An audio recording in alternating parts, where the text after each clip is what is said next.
THX 1138.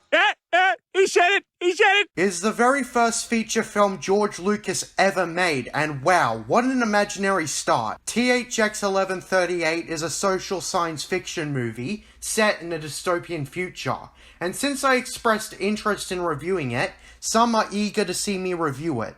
So this is the review. THX 1138 was based on George Lucas's student film Electric Labyrinth THX 1138 4EB, which was described as a short film presented in an interesting way. Let me say firsthand that THX 1138 is not as accessible as I think it should be. I had to go on a very specific digital film store in order to rent and watch it.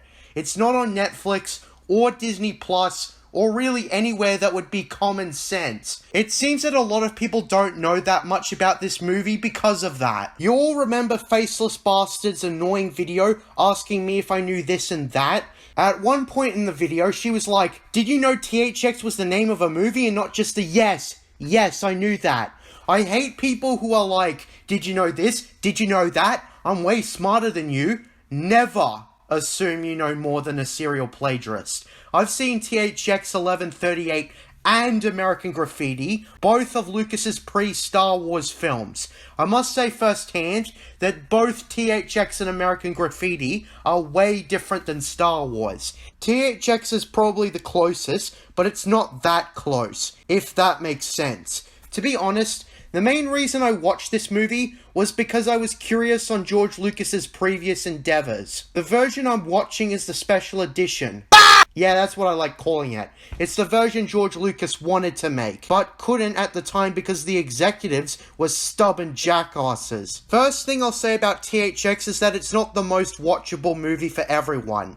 The film is certainly well made, but it isn't something you just sit down and watch with the family, or your spouse, or really anyone. THX was designed as sort of a visual art house movie.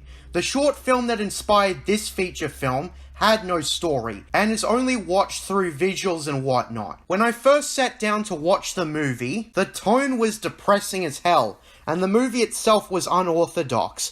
It made me wonder what I was watching. I could to a small extent tell George Lucas directed it, because of some of the visuals akin to Attack of the Clones. Like, the clones act very alike to the sameness and unity structure of the society that exists in THX 1138.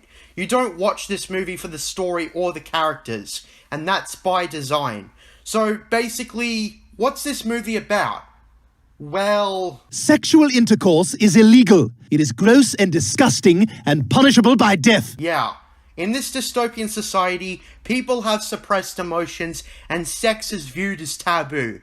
Everyone has their hair shaved off, like they're in the army. People have designations based on prefixes, and the world is pretty much unrecognizable. All the stuff I've heard about George Orwell's 1984 applies here. The way people talk, act, behave. It's all very strange, and that's how you can tell this world is damned to hell and back.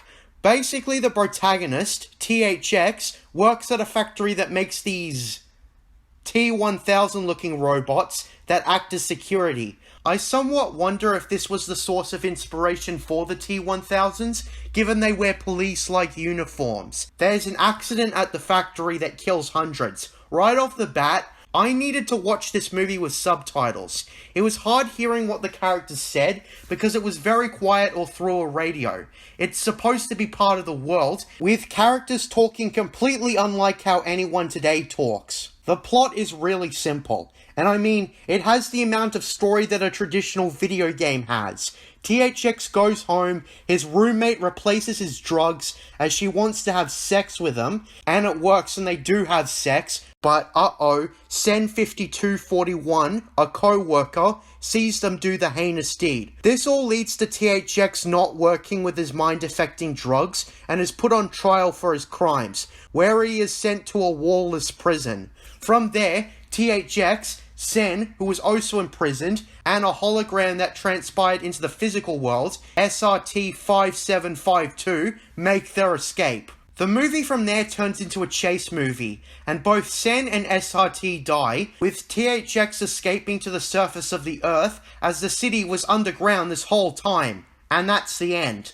The entire film is very, very bleak. It can be a turn-off for most people, but it's atmosphere for the world, so I'll give it that. To be honest, I felt like I was supposed to look at the artistic vision George Lucas had and observe it closely. THX ended up not being a very easy film to talk about. Where the movie shines is its visuals, its cinematography, its sets, and so forth. I can sort of get why there was minimal marketing, because it's not that kind of movie. It's an impressive art movie, but it's not something I'd really watch again, to be brutally honest. It wasn't my cup of tea, alright? But I didn't take much out of this film. It's visually impressive, it has nice audio, except for the characters talking. That was a little too quiet or unclear, and it's a good source of inspiration for aspiring filmmakers, but not much more other than that. It's not really a sit down on the couch and watch it kind of film. It is a good art film, and it appeals to specific people, but not much more. I don't know how to conclude this review. I spent a long time thinking about how to go about this review, but THX isn't a very describable movie. I'd say for what it's trying to be, I give it an 8 out of 10. That is my brutally honest review of THX 1138. I'm sorry if you were looking for more, but I couldn't find much to talk about.